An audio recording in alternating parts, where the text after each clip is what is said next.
जल नेति करते हैं, आज हम इसी विषय में थोड़ी चर्चा करेंगे। उसको नाम दिया है हमने यौगिक हाइड्रोथेरेपी। क्या नाम है? यौगिक हाइड्रोथेरेपी।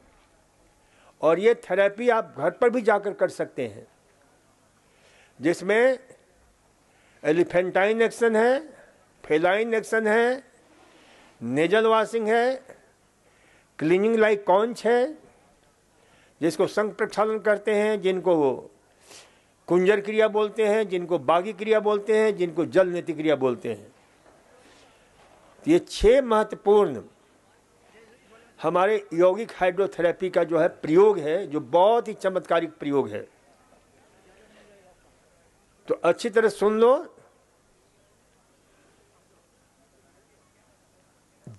कुंजल क्रिया, एक तो ध्यान रखो, जिनको जल नेति क्रिया होने में दिक्कत होती है, पानी नहीं निकलता है, नाक बंद है,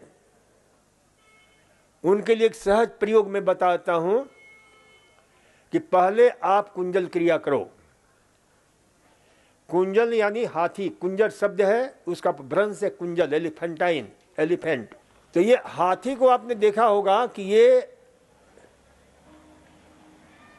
कभी कभी झील में जाते हैं, नदी में जाते हैं, क्या करते हैं? पानी पीते उछाल कर फेंक देते हैं। पानी पीते हैं और फेंक देते हैं। सुनो बहुत ध्यान से। तो हमारे उन महान वैज्ञानिकों ने, उन अरण्यवासी ऋषियों ने ये देखा कि ये क्या होता है। फिर उनका बड़ा सूक्ष्म निरीक्षण किया, परीक्षण किया। तो उन्होंने देखा कि भाई बड़े बड़े जितने जानवर हैं, उनमें सबसे दीर्घजीवी प्राणी हाथी होता है। और उसका सबसे बड़ा कारण क्या है उस दीर्घजीवी का कारण? कि उसका पेट सही सलामत रहता है। वो टनों खाना खाता है। कितना खाता है? टनों। लेकिन बिल्कुल स्वस्थ रहता है। कितने भारी भारी काम करता है। जिसे देख करके हमारे उन महान वैज्ञानिकों ने कुंजल क्रिया का आविष्कार किया। कुंजल क्रिया कैसे करना चाहिए? तो उकड़ू बैठ करके, काग आसन, उसको बोलते हैं क्रो पोस्चर। काग आसन में बैठ करके 5-6 गिलास पानी पी लो। और फिर उसके बाद जल्दी जल्दी पीना है। ये ध्यान दे, चाय जैसा धीरे धीरे नहीं पीना है, ताकि उस पानी को निकालना है। तो जितना जल्दी जल्दी पियोगे तो पानी अच्छी तरह से निकलेगा। फिर उसके बाद में खड़े होकर के, जैसे यहां कराया जाता है, ये हाथ कि ये 5 अंगुलियां मिली हुई होनी चाहिए और ये नाभि के पास में होनी चाहिए, ताकि नाभि आपकी इधर उधर नहीं हो। और ये 3 अंगुलियां गले के नीचे रखो, जहां कौवा है उसे जो है झुक करके अपने आप, यहां जहां इसे टच होगा उस कौवा का, मेडुला ऑब्लोंगेटा यहां पर पीछे है, वहां पर एमेटिक सेंटर है, उसका रिफ्लेक्स एक्शन होगा। और उसके कारण जो है ना, तुरंत सूचना जाएगी पेट में जितना पानी है उसको निकाल बाहर करो, तो सारा पानी निकलने लगेगा। अब होता क्या है पानी निकलने से? ध्यान से सुनो, ताकि आपके जितने एसिडिटी है, जितने तकलीफें हैं, उन सब से आपको मुक्ति मिलेगी। तो पानी पीते हो और फिर निकालते हो, तो जो पेट में अनडाइजेस्टेड पार्टिकल है, जो आपके पेट में गैस बना रहा है, जो आपके पेट में आपके एसिडिटी पैदा कर रहा है, दर्द पैदा कर रहा है, इंडाइजेशन पैदा कर रहा है, उनके लिए बहुत ही ये अचूक चिकित्सा है, बहुत अद्भुत चिकित्सा है। तो उसके साथ क्या होता है? सारा कचरा निकल जाता है, सारी गंदगी निकल जाती है। तो ये कुंजल, और साथ ही साथ ये कुंजल करने के बाद क्या होता है कि सिर्फ पेट का ही लाभ नहीं मिलता है, तो इसका रिफ्लेक्स एक्शन होता है। तो जो हमारा फेफड़ा है, उस फेफड़े की भी धुलाई हो जाती है। खास करके ब्रोंकाइटिस है, साइनोसाइटिस है, इन सब में खांसी है, कोल्ड है, इन सब में तो ये सारा कचरा जो है ना फेफड़े का भी, क्योंकि हमारे दिमाग में एक चीज ध्यान रखो, बहुत ध्यान से सुनो, एक बहुत महत्वपूर्ण बात बताने जा रहा हूं। जिनके भी पेट की गड़बड़ी होती है, पेट की गड़बड़ी नहीं है, ये ध्यान रखना, वह उनके दिमाग की भी गड़बड़ी है। क्योंकि दिमाग से एक विशेष प्रकार का तार निकलता है, इलेक्ट्रिक तार, जिसका नाम है 10th cranial nerves, vagus nerve. वो पेट से जुड़ा हुआ है, और जहां आप उत्तेजित होते हो, इरिटेट होते हो, दुखी होते हो, रोते हो, पेट भी रोता है। आपके आंख से आंसू गिरते हैं, आपके पेट के आंख से जो ना एसिड गिरता है। तो इसलिए ध्यान रखो कि, और इसीलिए इन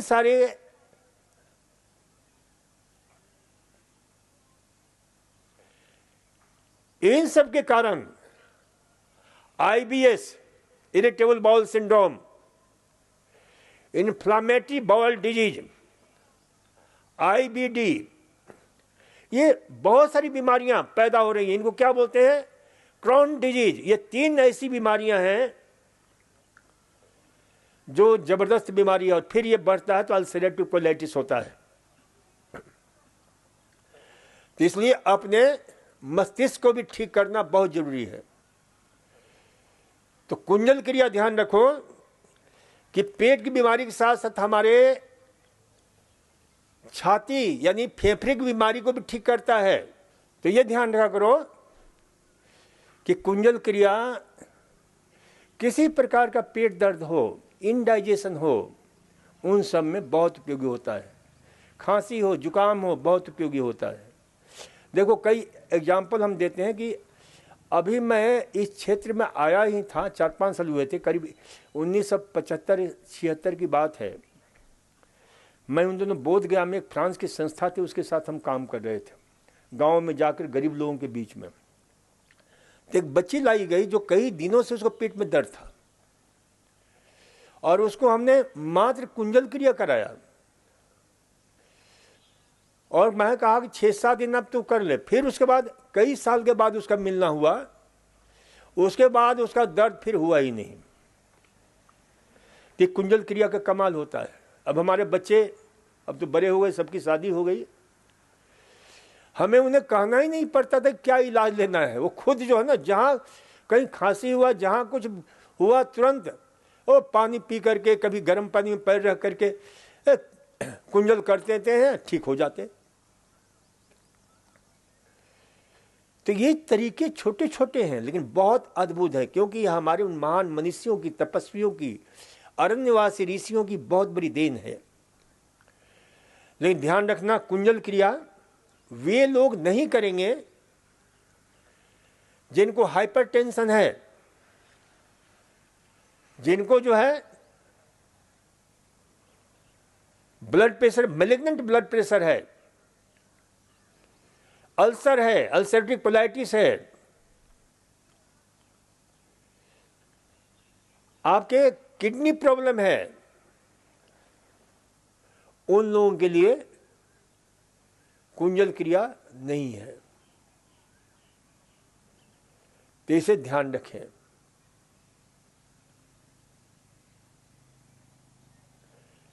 इसी प्रकार से जल नेति, कुंजल क्रिया करने के बाद आपका साइनस साफ हो जाता है, तो जो ब्लॉकेज होता है वो काफी खुल जाते हैं। तो जल नेति क्रिया बड़ी अद्भुत होता है। तो जल नेति क्रिया जो है आपके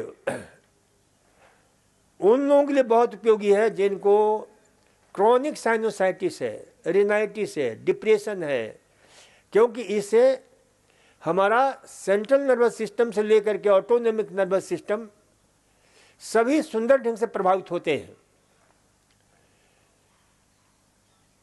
तो क्रोनिक साइनोसाइटिस, क्रोनिक रिनाइटिस, जिनकी आंख की रोशनी कमजोर है, उन सब के लिए जल नेति क्रिया बहुत अद्भुत है। अब जल नेति क्रिया करते हैं तो बड़ा सरल है कि दाहिने नाक में विशेष प्रकार का लोटा होता है टोंटीदार, उसमें थोड़ा सा गर्म पानी और नमक डाल दीजिए। गर्म पानी अच्छी तरह डिसइंफेक्टेंट होना चाहिए, उबाल करके ठंडा किया होना चाहिए। लेफ्ट नॉस्ट्रिल में लगाया और थोड़ा सा हल्के से झुक जाइए तो बिल्कुल एक धारा प्रवाह पानी गिरने लग जाता है। फिर राइट नॉस्ट्रिल में लगाइए, धारा प्रवाह गिरने लग जाता है। कुछ लोगों को जैसे कि ये प्रश्न है मेरे पास कि भाई पानी रुक जाता है और बाद में पानी गिरता रहता है, तो उनको क्या करना चाहिए कि भाई उनको कपालभाति क्रिया जरूर कर लेना चाहिए। तो कपालभाति क्रिया करने से क्या होता है, जो भी साइनस में जो पानी रुक जाता है वो साइनस की पूरी सफाई हो जाती है।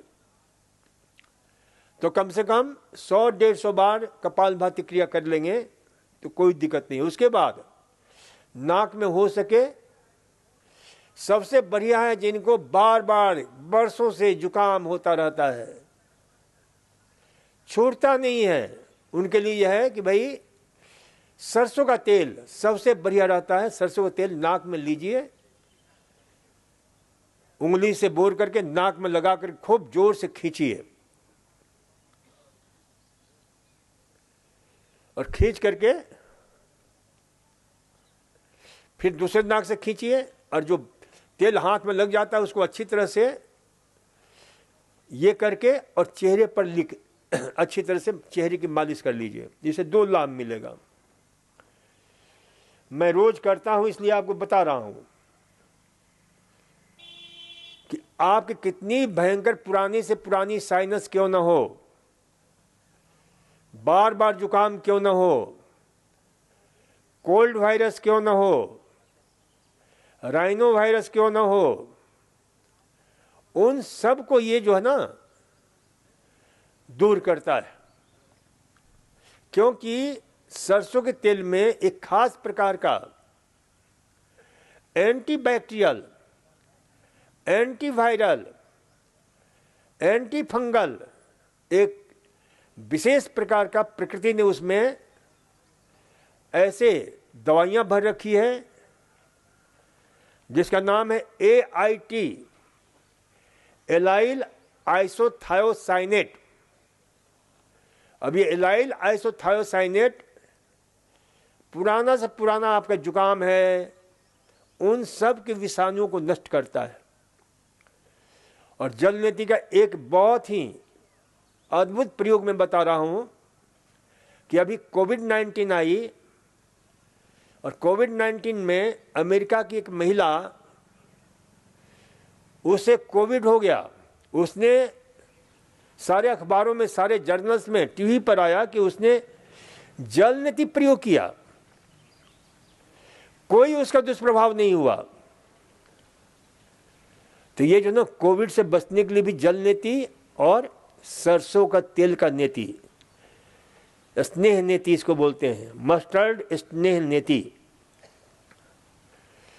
तो ये जो है ना प्रयोग करोगे तो पुराना से पुराना, और एक नहीं हजारों लोगों पर हमने सरसों के तेल का प्रयोग जब से मैंने स्वयं हमने किया है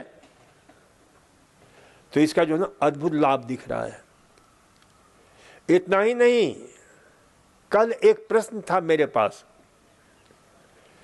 कि भाई मेरे बाल बहुत झड़ते हैं, ये किसके किसके प्रश्न है तो मैं जवाब दूं। बाल झड़ने वाला मामला, तो बाल झड़ने के लिए हमने एक बहुत अद्वितीय प्रयोग किया, बड़ा छोटा सा प्रयोग, कि 3 चीजें, एक तो सरसों का तेल, दूसरा प्याज और तीसरा नींबू। ये साइंटिफिक प्रयोग है क्योंकि रिसर्च के आधार पर हम प्रयोग करते हैं, रिसर्च बेस्ड। तो इन सब को जो है ना मिला लो, सरसों का क्या नाम, इसको आपके प्याज को अच्छी तरह पीस लो और उसमें सरसों का तेल मिला दो, हो सके तो थोड़ा सरसों भी पीस लो, और उसमें फिर आपके थोड़ा सा नींबू मिला दो, और जितना आपको ज़रूरत चाहिए, क्योंकि किसी के बाल घने हैं, किसी के बाल छोटे हैं, किसी के बाल बड़े हैं, किसी के बाल है ही नहीं, बहुत कम है, तो उससे मालिश करो रोज। रात्रि को मालिश करो और सुबह तक उस पर प्लास्टिक का कैप लगा करके, तो इसका जो ना फिर ये करीब 10 दिन तक प्रयोग करो, 7 से लेकर 10 दिन तक। आपके बाल घने हो जाएंगे, जितने पतले बाल हैं वो मोटे हो जाएंगे, बाल में डेंड्रफ है, रूसी। अच्छा, इसमें एक प्रयोग और करना कि लोकल स्टीम जो है ना बाल का जरूर ले लेना। लोकल स्टीम बात घर पर कैसे लोगे? तो सबसे बढ़िया तरीका है, घर में अपना जो है ना, हिंदुस्तान का बहुत प्रसिद्ध टेक्निक है, और वो टेक्निक विदेशों में भी बहुत नाम कमाया है। उस टेक्निक का नाम है जुगाड़ टेक्निक। तो हर घर में प्रेशर कुकर होता है, हर घर में कोई गैस का चूल्हा होता है, तो कोई पुराना गैस का पाइप वगैरह इधर उधर पड़ा होगा। तो प्रेशर कुकर में सीटी हटा दो और उसमें जो है ना पानी भर दो, ढक्कन से ढक दो, सीटी हटा दो, सीटी के बदले उसमें क्या लगा दोगे? पाइप लगा दो। तो लोकल स्टीम, उसमें पानी ज़्यादा मत भरना, आधा पानी भरना, नहीं तो पानी छलकेगा, जलेगा। सावधानी बहुत ज़रूरी है। तो उससे जो ना सिर का जो है ना लिया करो आप लोग, सिर का भाप। तो इससे इन सारी चीज़ों से होगा क्या, क्यों बाल जो है ना आपके जो ना ताकतवर बनेंगे, बाल झड़ना शुरू होगा। इसकी विज्ञान को समझो, क्योंकि हमारे बालों को जड़ में फॉलिकल्स, वहीं से बालों को पोषण मिलता है, शक्ति मिलती है। वह फॉलिकल्स डैमेज हो जाता है किसी कारणवश, जिससे बालों को पोषण मिलना, क्योंकि वहीं पर केराटिन, मेलानिन, ये रंग भी प्रकृति बनाती है जो आपके जो है ना बालों को रंगती है। काला रंग, कई प्रकार के रंग होते हैं बालों को, अलग अलग। काला भी होता है, पीले बाल वाले भी होते हैं, लाल बाल वाले भी होते हैं। ध्यान रखना, ये नेचुरल होता है कलर, और ये निर्भर करता है हमारे उस पिगमेंट के ऊपर जो फॉलिकल्स के अंदर कैद है। प्रकृति ने वहीं से जो है सप्लाई करती, वहीं से पोषण प्रदान करती है। तो ये जो हमने जो चीज़ें बताई, ये क्या करेगा? वेजोडाइलेटर का काम करता है, यानी वहाँ पर खून की नलियों को क्या करेगा? डायलेट कर देता है, जिससे खून का प्रवाह जो है बढ़ जाता है। और खून का प्रवाह बढ़ने से आपके जो है ना भरपूर पोषण मिलता है आपके बालों को। और फिर खाने में विशेष रूप से विटामिन एच, जिसका नाम है बायोटिन, तो बायोटिन युक्त आहार लेना चाहिए। और बायोटिन युक्त आहार में जितने भी बीज हैं, चाहे सोयाबीन का बीज हो, चाहे सूरजमुखी का बीज हो, चाहे कद्दू का बीज हो, पंपकिन सीड, ककड़ी का बीज, सूरजमुखी का बीज, कॉटन सीड, बिनौले का बीज, इन सब में प्रचुर मात्रा में आपके बायोटिन पाया जाता है। डॉक्टर बायोटिन की गोलियां लिखते हैं, लेकिन ये नेचुरल है बायोटिन, जो बालों को घना बनाएगा, बालों को शक्तिशाली बनाएगा। तीसरा प्रयोग हम बता रहे थे, कुंजल बता दिया, नेति बता दिया,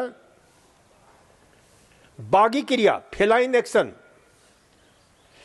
बागी क्रिया उन लोगों के लिए बहुत उपयोगी है। कभी कभी आप देखते हो कि कुछ लोग खाना खा लेते हैं और 2-3 घंटे के बाद उनके पेट में बहुत भयंकर पीड़ा होती है, बहुत भयंकर दर्द होता है, अपचन के कारण, इनडाइजेशन के कारण। तो उनके लिए ये बहुत ही अद्भुत ये इलाज है, बागी क्रिया। तो बागी क्रिया में क्या करना चाहिए कि खाना खाने के 3 घंटे के बाद वही 2-3 गिलास पानी पी लो और फिर जैसे कुंजल क्रिया में हम करते हैं 90 डिग्री झुक करके और सारे पानी को निकाल दो। तो उसके साथ जो भी अनडाइजेस्टेड पार्टिकल है, खट्टा और ये सब आ रहे हैं, वो सब भी निकल जाते हैं। तो ये ध्यान रखा करो कि भाई बागी क्रिया जो है, अच्छा उसके बाद भी खट्टा यदि आ रहा है मुंह में, फिर दोबारा पानी पी करके और उसे निकाल दो। और करने के बाद में वैसे हमारे उन महान मनीषियों ने कहा है कि भाई उसके बाद ठंडा खीर खाना चाहिए, लेकिन उसमें हमने थोड़ा सा चेंज किया कि ठंडा खीर के बदले ठंडा दूध ले लिया करो ताकि तुरंत राहत मिल जाती है। तो जिनके भी पेट में इस प्रकार की स्थिति पैदा होती है, कुंजल और बागी क्रिया में एक मूल अंतर है, और वह मूल अंतर है कि भाई कुंजल क्रिया हमेशा सुबह प्रातः काल खाली पेट करना चाहिए, और बागी क्रिया हमेशा खाना खाने के बाद हो रही है बेचैनी, डिस्पेप्सिया, इंडाइजेशन, पेन, उन सब में जो है बहुत ही उपयोगी होता है। तो 2 प्रक्रियाएं सीख लो, और इन दोनों प्रक्रियाओं में ध्यान रखो कि जिनको मैलिग्नेंट हाइपरटेंशन है, जिनको कार्डियक अरेस्ट हो चुका है, कार्डियक यानी दौरा पड़ चुका है, हृदय रोग का, अल्सर है, अल्सरेटिव कोलाइटिस है, किडनी फेलियर है, मेजर ऑपरेशन किया हुआ है, वे लोग न कुंजल करेंगे, न नेति करेंगे, न संघ प्रक्षालन करेंगे। जल नीति कर सकते हैं, लेकिन बागी, कुंजल और संघ प्रक्षालन मना करते हैं। तो ये ध्यान रखा करो। संघ प्रक्षालन एक बहुत ही अपूर्व प्रयोग है इंटायर द होल एलिमेंट्री को धुलाई करने का, और इस पर हमने 1983 में मैं अजमेर में था, तो वहाँ अजमेर मेडिकल कॉलेज के सहयोग से हमने एक रिसर्च प्रोजेक्ट चलाया, और इस संघ प्रक्षालन का कितना अद्भुत परिणाम आता है हर प्रकार के रोगों के लिए। ये एक प्रकार का, कई विदेशी बेचारे आते हैं, कहते हैं डॉक्टर साहब ये तो यौगिक डायलिसिस का काम करता है। तो इस संघ प्रक्षालन में यानी क्लीनिंग लाइक कॉन्च, जैसे शंख देखा होगा, ऊपर से जैसा पानी डालते हैं नीचे से उसी प्रकार से निकल जाता है। तो वैसे ही हमारी आंतें शंख की तरह बनावट है, घुमावदार बनावट है। तो इसके लिए जो है उसी प्रकार के तरीके अपनाए जाते हैं। संघ प्रक्षालन में पहले सिर्फ नमक के पानी से कराया जाता था, हमने उसमें काफी चेंज किए। हमने उसके बाद नींबू पानी का प्रयोग शुरू हमने किया। फिर मैंने कहा कि नींबू पानी जो है कभी कभी मिलता ही नहीं है, नींबू कभी कभी बहुत महंगा मिलता है। तो हमने जो है उसका ढूंढा कि भाई आंवले का प्रयोग, सूखा आंवला रात को भिगो दो, उसका पानी तैयार करो और उस पानी में किंचित नमक मिला करके कर सकते हो। तो ये ध्यान रखो कि ये संघ प्रक्षालन क्रिया करने के पहले 2-3 बातों का और ध्यान रखा जाता है कि जिस दिन करना है उसके एक दिन पहले शाम को पहले दूध, और हम जहाँ, क्योंकि हम जिस सेंटर से इन सब की ट्रेनिंग लिए तो वहाँ करीब 15 साल तक रिसर्च प्रोजेक्ट चलता रहा, यानी 1968 से लेकर के काफ़ी वर्षों तक। तो वहाँ पर ब्रेड, क्योंकि central council for medical research के द्वारा वहाँ रिसर्च चलता था उनके गाइडेंस में, तो वहाँ पर रोगियों को दिया जाता था ब्रेड और दूध। हमने फिर उसको हटाया, ब्रेड को हटाया मैंने, और मैंने देखा कि भाई शीघ्र सुपाच्य आहार कौन सा है, तो उसमें दो मिला, एक तो संतरा और दूसरा पपीता, जिसका डाइजेशन पीरियड मात्र 1.5 घंटा है। ये ब्रिटिश मेडिकल जर्नल के रिपोर्ट के अनुसार, BMJ, 1.5 घंटा में ये पच जाता है। फिर हमने देखा कि भाई इससे अच्छा क्या हो सकता है, तो संतरा तो नहीं, हमने पपीता और दूध देना शुरू किया। रात्रि को पपीता और दूध, और फिर सुबह संघ प्रक्षालन शुरू होता है। तो संघ प्रक्षालन में 6 क्रियाएं विशेष रूप से, ऊर्ध्व हस्त तानासन, तारासन, आपके जो है कटी चक्रासन, तिर्यक कटी चक्रासन, सर्पासन, उदर कर्षासन, ये कुछ आसन है जो हम कराते हैं। और ये आसन इस प्रकार से है कि बाएं दाएं, यानी पानी पीने के बाद में, शुरू करने के पहले 2 गिलास तैयार किया हुआ जो आंवले का पानी है या नींबू का पानी है या नमक का पानी, उसे पिलाते हैं, और फिर ये 5 आसन कराते हैं, फिर पानी पिलाते हैं, फिर 5 आसन कराते हैं।